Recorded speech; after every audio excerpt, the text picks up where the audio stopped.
Bonjour. Aujourd'hui, en ce 15 octobre, c'est la fête de la patronne de notre diocèse, Sainte Thérèse d'Avila.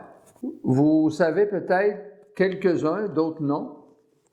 Qu'est-ce qui fait que Sainte Thérèse d'Avila est devenue la patronne de ce diocèse? Alors, je vous donne un petit peu d'histoire.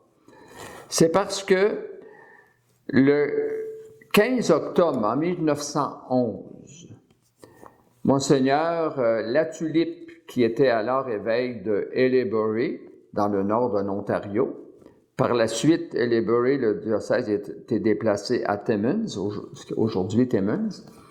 Alors, l'évêque du temps, Monseigneur Latulippe, donc, a célébré une première messe en terre abitibienne sur le côté ouest de la rivière Aricana, à Amos. C'était donc le 15 octobre 1911. Et puis, à ce moment-là, cette journée-là, il a choisi le lieu où serait érigée la prochaine église qui aurait pour patronne Sainte Thérèse d'Avila.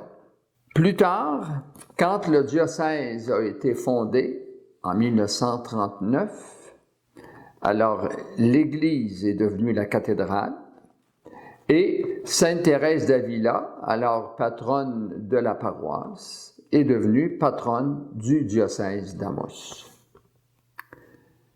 Maintenant, qui est Sainte Thérèse d'Avila? Qu'est-ce qu'on peut dire d'elle? Alors, c'est une religieuse carmélite, une grande mystique, une réformatrice de l'ordre. Elle est née à Avila le 28 mars 1515, en 1515. Et elle est décédée à l'âge de 67 ans le 4 octobre 1982, à l'âge donc de 67 ans. Elle est née dans une famille de la petite noblesse castillane. Elle était la troisième de 12 enfants et sa famille a des origines juives du côté paternel. Sa mère est décédée lorsqu'elle avait 13 ans. Elle est entrée en communauté au carme de son village à 20 ans. Elle fut canonisée en 1622 par le pape Grégoire XV et déclarée docteur de l'Église en 1970 par le pape Paul VI. Elle a été la première femme à avoir ce titre. Elle est la patronne de l'Espagne et patronne de la vie spirituelle. Dans la basilique de Saint-Pierre de Rome, au pied de sa statue est écrit « Mère des spirituels ». Maintenant, je vous donne quelques caractéristiques. Toute jeune, elle aime lire des romans de chevalerie. Elle est aussi habitée par un grand désir de voir Dieu.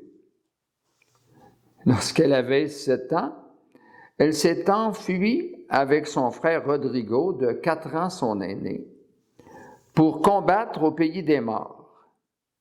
Elle était prête à mourir martyre pour voir Dieu au ciel le plus rapidement possible. « Je veux voir Dieu », déclara-t-elle à ses parents, après qu'elle eût été retrouvée. Elle a grandi, a fréquenté des cousins et fait la coquette. D'ailleurs, un peu trop au goût de son père, qui l'a envoyée à 13 ans au couvent chez des sœurs Augustines. Elle y est restée quelques années. C'était après le décès de sa mère. La vie religieuse l'attirait, mais elle aimait beaucoup la vie sociale. Jeune femme brillante, coquette, elle était admirée de tous. Elle décida tout de même, à l'âge de 20 ans, d'entrer au Carmel de l'Incarnation, à l'ombre des remparts d'Avila, où vivaient 180 religieuses qui pratiquaient la règle d'une manière mitigée. Elle a pris le nom de Thérèse de Jésus. Elle passa 27 ans dans cette communauté où elle était initiée à la tradition du Carmel, alternant des phases de maladie et de guérison, de même que des visites hors et dans le monastère. Cela a maintenu son lien avec la société. Elle a vécu paralysée durant 2 ans, de 1537 à 1539, de 22 à 24 ans donc. Elle a affirmé avoir été guérie par l'intermédiaire de Saint Joseph. En 1541, auprès de son père mourant, elle a été saisie par la foi de ce dernier, une foi profonde. Cela l'a amenée par la suite à chercher à approfondir sa propre démarche spirituelle. Sa progression dans la recherche de Dieu s'est faite graduellement. Elle s'est engagée sur les chemins de l'oraison, non sans lutter avec elle-même. Un livre du franciscain François de Osuna l'a introduite dans l'oraison de recueillement. Elle a découvert que lorsqu'on ferme les yeux, l'homme fixe son attention en Dieu seul, qui vient combler le vide intérieur par son amour et sa paix. Pendant 12 ans, elle a expérimenté une division intérieure qui rendait difficile sa fidélité à l'oraison.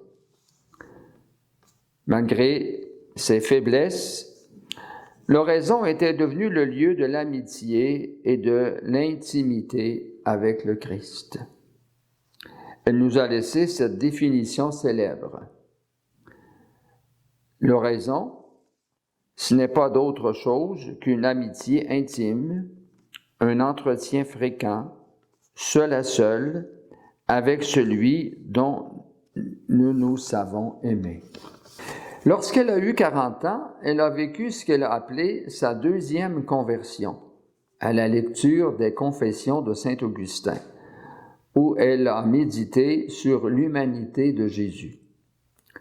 D'ailleurs, la découverte d'une petite statue de Jésus flagellé durant sa passion l'a saisie très profondément. Elle s'est abandonnée à ce Jésus, non par effort, mais par amour.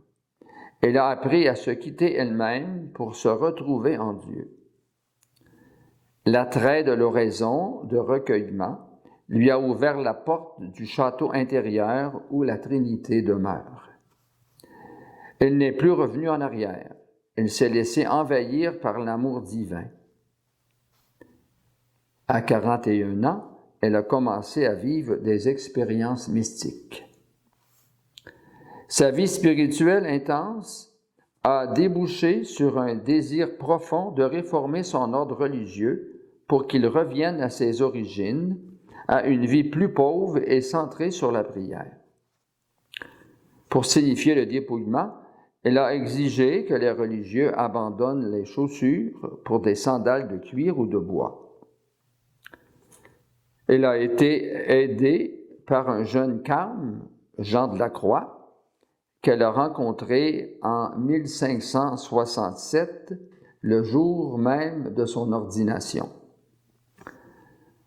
Entre 1562 jusqu'à sa mort en 1582, elle a fondé 17 carmes déchaussés. À partir de 1560, on lui a demandé de prendre la plume, c'est-à-dire d'écrire, pour conserver son expérience spirituelle, c'est-à-dire son expérience spirituelle hors du commun.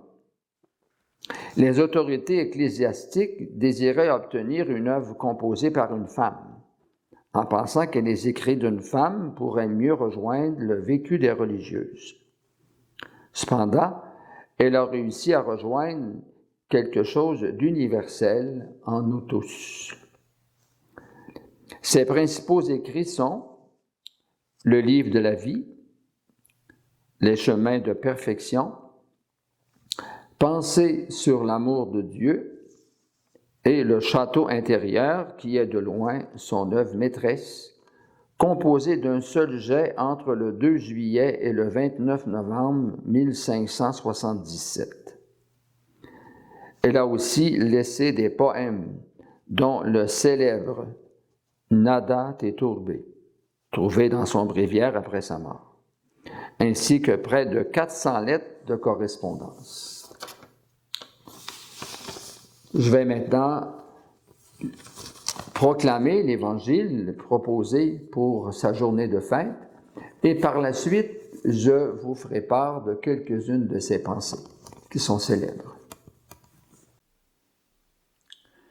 Le Seigneur soit avec vous et avec votre esprit. Évangile de Jésus-Christ selon saint Jean. Gloire à toi, Seigneur. En ce temps-là, Jésus disait à ses disciples, « Moi, je suis la vigne et mon Père est le vigneron. Tout sarment qui est en moi et qui ne porte pas de fruit, mon Père l'enlève. Tout sarment qui porte du fruit, il le purifie en le taillant pour qu'il en porte davantage. Mais vous, déjà, vous voici purifiés grâce à la parole que je vous ai dite. Demeurez en moi comme moi en vous. De même que le sarment ne peut pas porter de fruit par lui-même s'il ne demeure pas sur la vigne, de même vous non plus si vous ne demeurez pas en moi. Moi, je suis la vigne et vous les sarments. Celui qui demeure en moi et en qui je demeure, celui-là porte beaucoup de fruits, car en dehors de moi, vous ne pouvez rien faire. Si quelqu'un ne demeure pas en moi, il est comme le sarment jeté dehors et il se dessèche. Les sarments secs, on les ramasse, on les jette au feu et ils brûlent. Si vous demeurez en moi et que mes paroles demeurent en vous, demandez tout ce que vous voulez et cela se réalisera pour vous. Ce qui fait la gloire de mon Père, c'est que vous portiez beaucoup de fruits et que vous soyez pour moi des disciples. Acclamons la parole de Dieu. Louange à toi, Seigneur Jésus. Alors, cette dernière phrase de l'Évangile de saint Jean, ce qui fait la gloire de mon Père, c'est que vous portiez beaucoup de fruits et que vous soyez pour moi des disciples. Alors, Sainte Thérèse d'Avila, dans sa vie et dans ses œuvres, a porté beaucoup de fruits. Je vous cite quelques-unes de ses principales phrases ou des petits bijoux qu'elle nous laisse. Il ne s'agit pas de penser beaucoup, mais d'aimer beaucoup. Ce qui importe avant tout, c'est d'entrer en nous-mêmes pour y rester seul à seul avec Dieu. On retrouve ça dans les chemins de la perfection. Dieu ne se gagne que par l'amour. Quand il y a des cailles, je mange des cailles. Et quand c'est le temps de la pénitence, je jeûne. La prière n'est, à mon avis, qu'un échange intime d'amitié où l'on s'entretient seul à seul avec ce Dieu dont on se sait aimer.